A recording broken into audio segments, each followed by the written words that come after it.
if you don't work hard, you just won't be here, you know.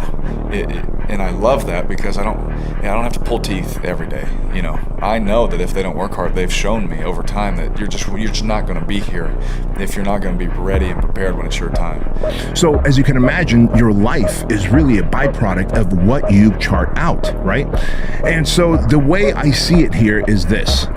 It starts off with these 3 steps. See it, believe it, achieve it. If you always do what you always did, you'll always get what you always got. You cannot change your life unless you change something. It's up to you. The ball's in your court. No more around. You want your life to be better? I can't help you. Lee can't help you. Joe Rogan can't help you. Harry can't help you. God can't help you. Only you help you. Grab your balls, get a notebook, and write down what you're going to do this year. And this is it. You're not going to have these problems. Drugs, cigarettes, that dumb bitch. It all starts today, all right? No more excuses. This is the year of the soldier. I don't apologize. In the end, I don't care whether you love me or you hate me, just as long as I win. The deck is stacked. The rules are rigged. Welcome to the death of the age of reason. There is no right or wrong. Not anymore. I love this game. I live this game. And there's 1,000 other guys waiting in the wings who are obsessed with this game. Obsession's gonna be talent every time. You got all the talent in the world, but are you obsessed? Is it all you ever think about? Let's face it, it's you against you out there. When you walk on that court, you have to think, I am the best guy out there. I don't care if LeBron's playing. Dedication, hard work. Dedication, hard work. I'm a one-man army. One-man army. The world can go against me. I'm still coming on top. I got God on my side. I get that you're making money, but if you don't know how much money you want to have the lifestyle that you want, the freedom that you want, the experiences that you want, then making a lot of money is kind of irrelevant, right? So you have to write the lifestyle. So that's the vision. And so when you write something down, you can come back and revisit it. You didn't make the dress list. There are greater tragedies in the world. I wanted to run out of that tunnel for my dad. To prove to everyone Prove what? that I was somebody. Oh, you are so full of crap. You're 5 feet nothing, 100 and nothing, and you got hardly a speck of athletic ability. And you hung in with the best college football team in the land for 2 years. And you're also gonna walk out of here with a degree from the University of Notre Dame. In this lifetime, you don't have to prove nothing to nobody except yourself. Maybe you think you change it, but you can't change what you really are. And you can forget all this money and stuff you got all around you, man, because it don't change a thing. You and me, we don't even have a choice. See, we're born with a killer instinct that you can't just turn off and on like some radio. We have to be right in the middle of the action because we're the warriors. And without some challenge, without some damn war to fight, then the warrior may as well be dead, Stallion. Let's control the outside. Look, the fire's coming. Are you ready for the fire? Look, we're firemen. We are firemen!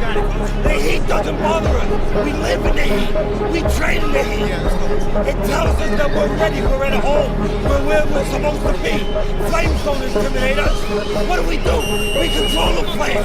We control them. We move the flame where we want to. And then we extinguish them. Jeff! He's down! He's down! He's trying to hurt you! You gotta fight! You gotta move! Nothing else. Take the meeting! Nothing else to go! Here's the corner!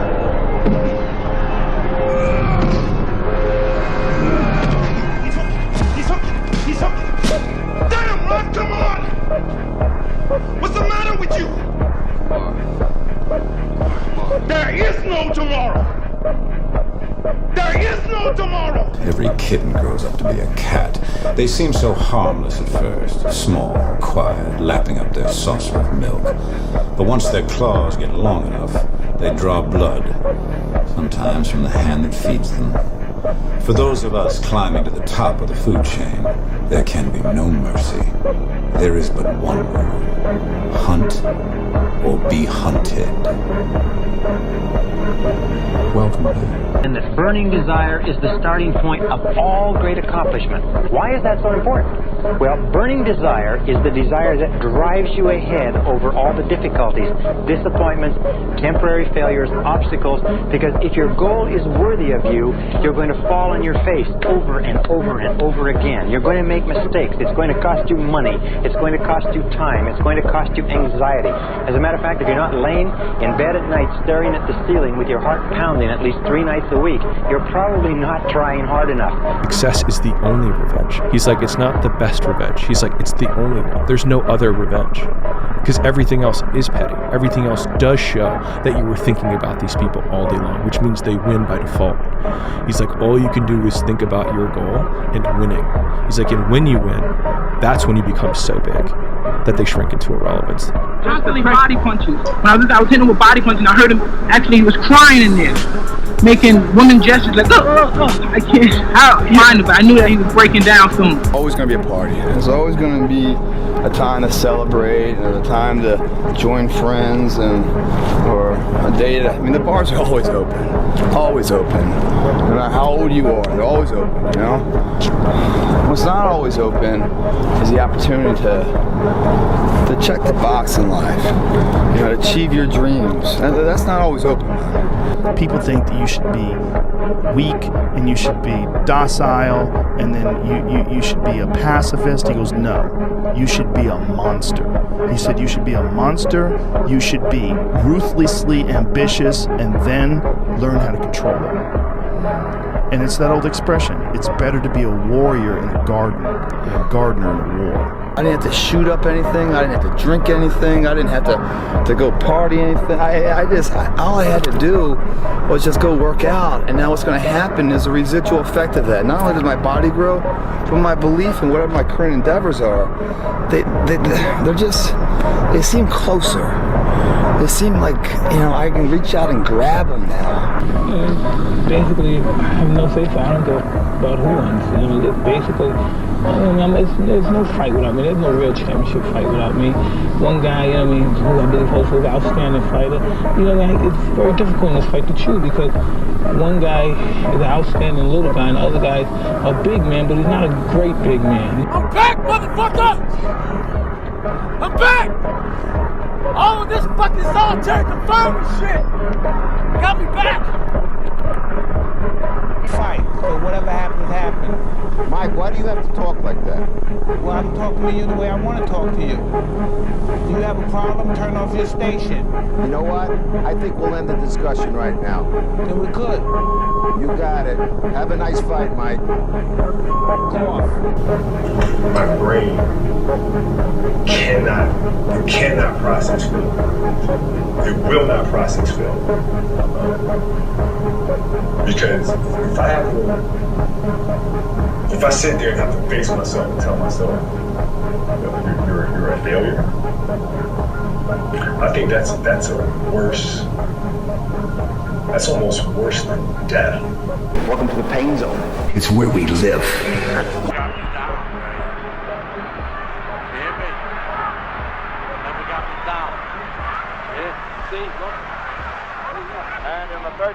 I don't believe in a lot of balance in life because to be the best at anything in life, that scale has to be a little up.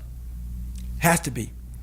But in this situation right here, she has to know I got her back like she has my back. So it's not all about me. So we work good together that way. Don't fight in the North or the South. Fight every battle, everywhere, always, in your mind. Everyone is your enemy. Everyone is your friend. Every possible series of events is happening all at once. Where it started making me, I had to stop giving a fuck about people. That was the biggest thing. I had to stop caring what people thought about me. I realized that everybody up. That's the one thing I realized. I walked around and I put these people on a pedestal. Everybody was better than me.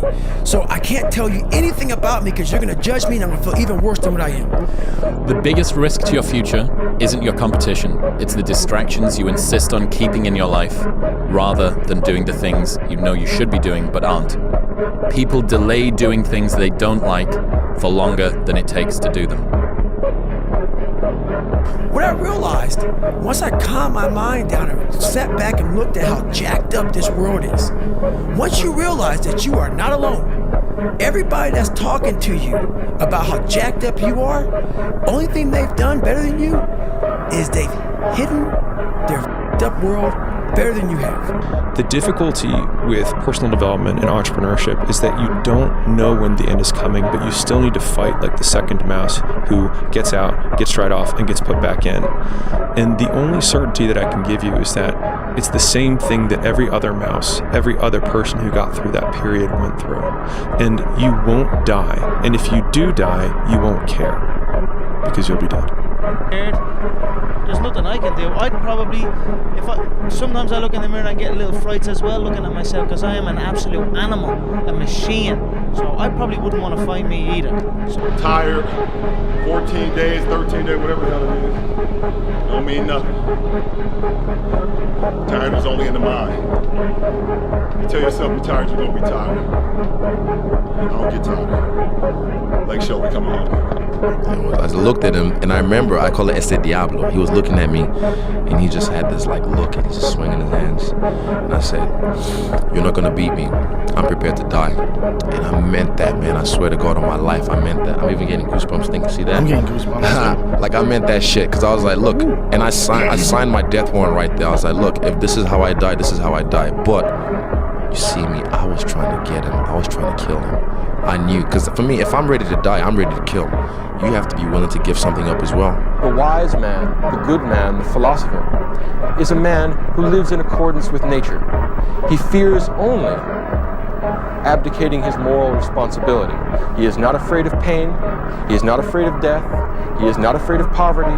He is not afraid of any of the vicissitudes of the human condition. He fears only that he should let himself down and that he should be less than a complete human being. But I'm working so hard, like I say. I'm starting to training when I have 12, now I have 33. I best for everything in my life. I best for everything. Last 2 years I worked so hard. I bring my family to US. I start my camp in America Top Team. I leave everything I have. My mom take care of me and my two brothers alone, you know. Now Dad, you proud of me, Dad. You proud of me.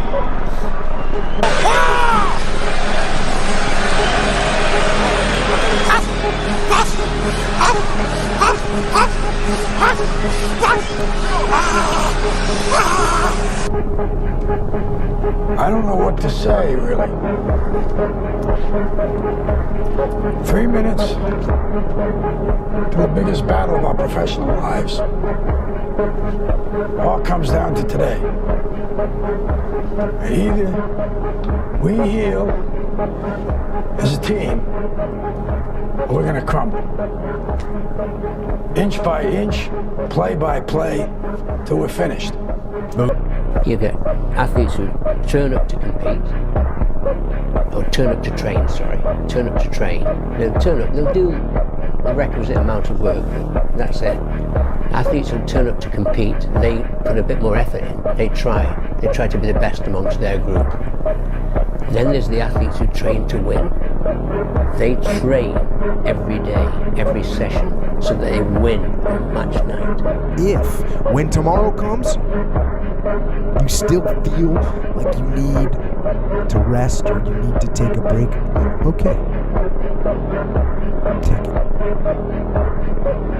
But the chances are you won't. You won't need that rest. Chances are you will realize that the desire to rest was just weakness. It was just the desire to take the path of least resistance, the downhill path, the easy path. Imagine that you're in a movie, and imagine the movie begins now, and you're the hero of the movie. Yeah. What would that guy do? Yeah. what would that guy do right now? Yeah. Because you are. How badly do you want it? And how much are you willing to suffer? And very often, everything revolves around the first question, what do you want? Because a lot of people are unclear what they want from life. They don't sit down and think through. We are writing our own life story every day, and yet we don't think about it. Who do we want to be? Where do we want to live? What life do we want to lead? When we've finished our life, come to the end of our life and look back, what do we want to say that we've done? Refuse to study a few more hours, refuse to go deeper, to go further. And that's where I gain the advantage. It's so easy to be great nowadays, my friend, because most people are weak. Most people don't want to go to that extra mile. Most people don't want to find that extra because it sucks. It's miserable. It's lonely. You talk about that you were kind of, lonely by yourself. I was the same way.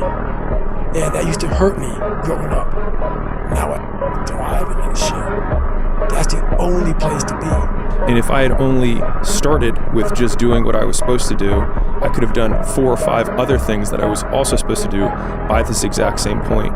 And so thinking about it from that perspective, I've tried to eliminate as much time between I think I should do this thing and beginning doing it.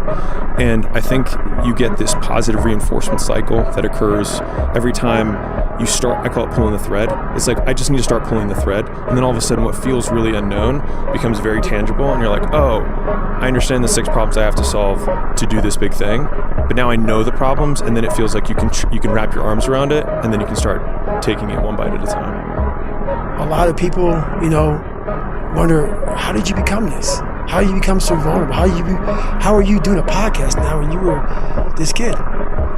You overcame things. You fought them. And now this is what happens. This is on the other side of overcoming. You become very, very powerful when you overcome yourself. All those things you once cowered from, you were afraid of, when you face them eye to eye every day, you now become a person who has a great podcast. Don't be careful, be competent. Don't be afraid to be afraid, but just work towards being competent in everything you do. And that is a lifelong pursuit in everything. The way that I've done things is just study and work and learn and just be unrelenting about it. When I'm interested in something, I'm just constantly studying and learning and learning and learning, and then applying. And find knowledge. What's true for you is true for you. Don't compromise your own reality for anyone else. Because once I had my first loss, I took winning for granted because it was just a habit. I was always winning, always winning, always winning. So now I have to, when you win, when you do something amazing, like I did in Atlanta, like I did in Melbourne, just chill, smell the roses, and then move forward. And we have all these news people judging people who up in life. Yeah, they made big mistakes. But that person who is judging you on TV, I guarantee you, that news person is saying, I'm glad that my shit didn't come out. But I'm going to judge the hell out of you. I know that about people. So if you want to sit back and judge how jacked up I was and how messed up my life was, Merry Christmas, go for it. Have a good time. But I'm smiling at you right now, knowing you have a secret that you're not willing to share. Still to be happy about. You're up too old.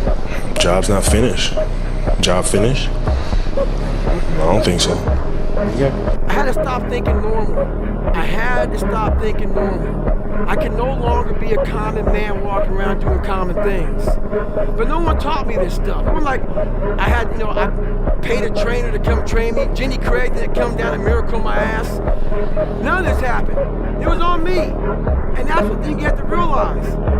Everything you do, you may have some support, you may not, but it's on you.